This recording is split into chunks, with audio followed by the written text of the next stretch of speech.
আসসালামু আলাইকুম সবাইকে। আই হোপ আপনারা সবাই অনেক ভালো আছেন। নতুন আরেকটি ভিডিওতে আপনাদের সবাইকে ওয়েলকাম জানাচ্ছি। আজকের ভিডিওতে আমি আপনাদের সাথে কিছু জিনিস শেয়ার করব। তো আমি বেশ কিছুদিন আগে একটা ভিডিও আপলোড করেছিলাম এই মেশিনটা নিয়ে, এবং সেখানে আমি বলেছিলাম যে এই মেশিনের কিছু ইম্পর্ট্যান্ট টুল আমি হারিয়ে ফেলেছি, আর সেগুলো আমি এখনও হাতে পাইনি, অর্ডার করেছি। তো সেই জিনিসগুলো আমি হাতে পেয়েছি, আর ভাবলাম যে যখন হাতে পেয়েছি এটা আপনাদের সাথে শেয়ার করি, কারণ ওই ভিডিওতে আমি বলেছিলাম যখন আমি এগুলো হাতে পাবো আপনাদের সাথে শেয়ার করব। তো সেজন্যই আর কি আজকের ভিডিওটা করা। তো এটা আমি গত 3-4 দিন আগে পেয়েছি, বাট এটা হচ্ছে মানে এখনও আমি যেহেতু কাজ শুরু করিনি, সেজন্য আর আপনাদের সাথে শেয়ার করা হয়নি। তো আজকে ভাবলাম যে মেশিনটা ভালো করে পরিষ্কার করি, এবং নতুন করে যেহেতু কাজ শুরু করব সেজন্য আর কি আপনাদের সাথে সেই টুলসগুলো শেয়ার করি। আসলে শেয়ার করার একটাই কারণ, এইগুলো যেহেতু খুবই ছোট ছোট টুলস এবং খুব ইম্পর্ট্যান্ট। যদি কেউ হারিয়ে ফেলেন তাহলে সচরাচর এগুলো সব জায়গায় কিনতে পাওয়া যায় না। গত ভিডিওতেও সেটা আমি বলেছিলাম।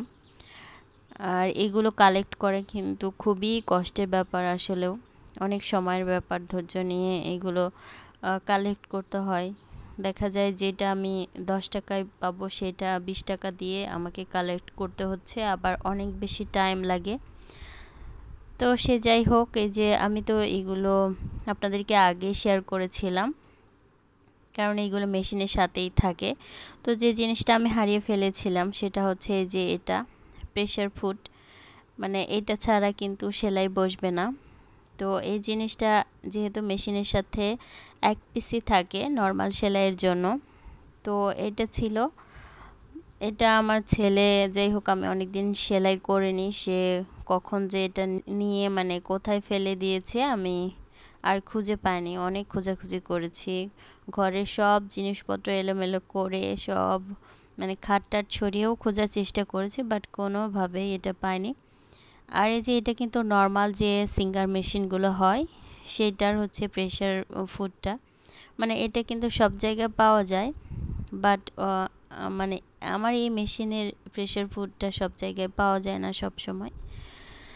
তো সেটাই আপনাদেরকে দেখালাম যে এইটা নর্মাল যে মেশিনগুলো আছে সেটার প্রেসার ফুড, আর এটা হচ্ছে ইলেকট্রিক এই মেশিনের প্রেসার ফুড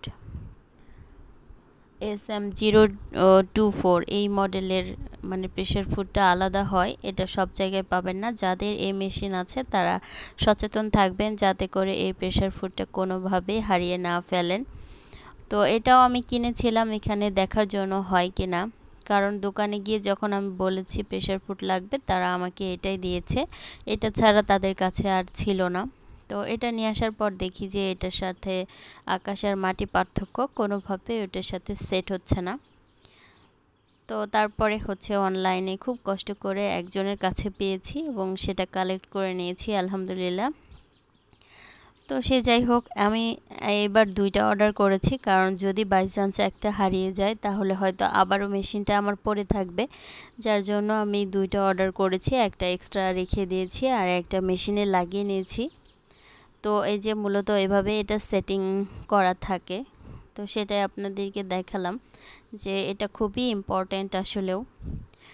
আর একটা জিনিস হারিয়ে ফেলেছিলাম, সেটা হচ্ছে ববিন কেস। মানে আমি একটা এক্সট্রা ববিন কেসও 3-4টা হচ্ছে অর্ডার করেছিলাম, বাট তারা ববিন কেসের পরিবর্তে আমাকে ববিন দিয়ে দিয়েছে। তো যাই হোক, সেটাও আমি রেখে দিয়েছি, কারণ এগুলো সব জায়গায় পাবো না বলে। তো এই যে দেখতে পাচ্ছেন ববিন কেস, এটাকে বলে ববিন কেস। আর যারা সেলাই করেন তারা তো জানেনই ববিন কেস, তবে নর্মাল যে ববিন কেসগুলো বাজারে পাওয়া যায় সেটাও এর সাথে ম্যাচ করে না। প্রত্যেকটা জিনিসই আসলে এমন মনে হয়, কারণ কোনো কিছুর সুবিধা যেমন আছে এর অসুবিধাও অনেক বেশি। জানি না কার কাছে কেমন লাগবে, তবে এটা সংগ্রহ করতে আমার আসলেও অনেক কষ্ট করতে হয়েছে। তো যাদের এই জিনিসগুলো আছে আর কি, এই মেশিনটা আছে, তারা এই জিনিসগুলো খুব যত্ন করে রাখবেন। তো এটাই মূলত ছিল আপনাদের সাথে শেয়ার করার। আর এই যে এর ববিনগুলো কিন্তু প্লাস্টিকের হয়, এরকম সাদা প্লাস্টিকের ববিনগুলো দিয়েই সাধারণত এখানে সেলাই করা হয়, কারণ এই মেশিনের পুরোটাই প্লাস্টিক, উপরের কাভারটা কিন্তু প্লাস্টিকেরই হয়। সাথে এই যে যখন মেশিন কিনেছিলাম তখন এই প্রেসার ফুডটা দেওয়া হয়েছিল, আর এটা দিয়ে কিন্তু চেন লাগানো সহজ হয়, দুইটা পার্ট দুই পাশে ইউজ করা যায়, একটা এই পাশে একটা অপোজিটে। তো যাই হোক, এটা বেশ কাজেরই, এটা দিয়েও আমি কাজ করেছি, ভালোই লাগে। আর এই যে মেশিনের সাথে এক্সট্রা জিনিসগুলো থাকে, এটা দিয়ে বোতাম ঘর করা যায়, এই জিনিসটাও হচ্ছে থাকে। তো এইগুলোই মূলত আজকে আপনাদের সাথে শেয়ার করা ছিল, আর সেটা আপনাদের সাথে শেয়ার করলাম।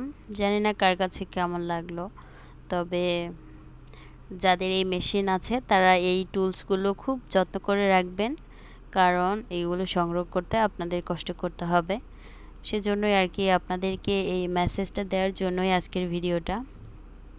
যাই হোক, আবার আমি যেহেতু হাতের কিছু ডিজাইন করছি, হাতের কাজ করছি, তো ভাবলাম এটাও কিছুটা আপনাদের সাথে শেয়ার করে দিই। এই ডিজাইনটা আমি প্রথম করেছি, তো এটা কেমন লাগলো আপনাদের কাছে? তো এটা যেহেতু হাতে করছি, আসলে চাইলেও দেখা যায় প্রতিদিন তো না, আমি একদিন পরপরই ভিডিও আপলোড করে থাকি, কিন্তু সেটাও হয়তো সম্ভব হয় না, দেখা যায় 2 দিন গ্যাপ হয়ে যায়, 3 দিনও গ্যাপ হয়ে যায়।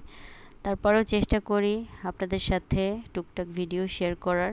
সপ্তাহে একদিন হয়তো একটা ভিডিও করলে আমার জন্য ভালো হতো। তারপরে মনে হয় যে না, যেহেতু এতদিন একদিন পরপর ভিডিও দিয়ে এসেছি, তাই এখনও চেষ্টা করি সেটা করার। তো আমার এই ডিজাইনটা প্রথমে আমি ট্রেসিং পেপারে তুলে করার চেষ্টা করেছিলাম, তো ট্রেসিং পেপারটা আমি ভালো করে ফুটা করতে পারিনি। যাই হোক, সেজন্য ছাপটা ভালো করে দিতে পারিনি, পরে আবার কলম দিয়ে ড্রয়িং করেছি। তো যেহেতু 2বার ড্রয়িং করা হয়েছে, তাই এটা একটু ঘিজিমিজি হয়ে গিয়েছে, বাট এটা সেলাইয়ের সময় আমি ঠিক করে নিচ্ছি। আর এটা আমি নিজেই সেলাই করছি, কারণ হচ্ছে যে এটা কাউকে দিলে দেখা যাবে যে সে এলোমেলোভাবে সেলাই করবে, কারণ ছাপটা ভালো হয়নি, যার জন্য।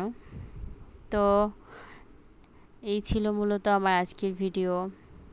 সবার কাছে কেমন লাগলো অবশ্যই কমেন্টে জানাবেন। আবার দেখা হবে নতুন কোনো ভিডিও নিয়ে। ততদিন সবাই ভালো থাকবেন, সুস্থ থাকবেন, আর অবশ্যই কিন্তু আমার চ্যানেলের সাথেই থাকবেন। আর এই ড্রেসগুলোর কিন্তু পাইপিং থেকে শুরু করে সব কিছুই করব, সেটা ওই মেশিনে কাজ করে, তো সেটা আপনাদের সাথে শেয়ার করব। সবাই ভালো থাকবেন, আজকের মতো এখানেই। আল্লাহ হাফিজ।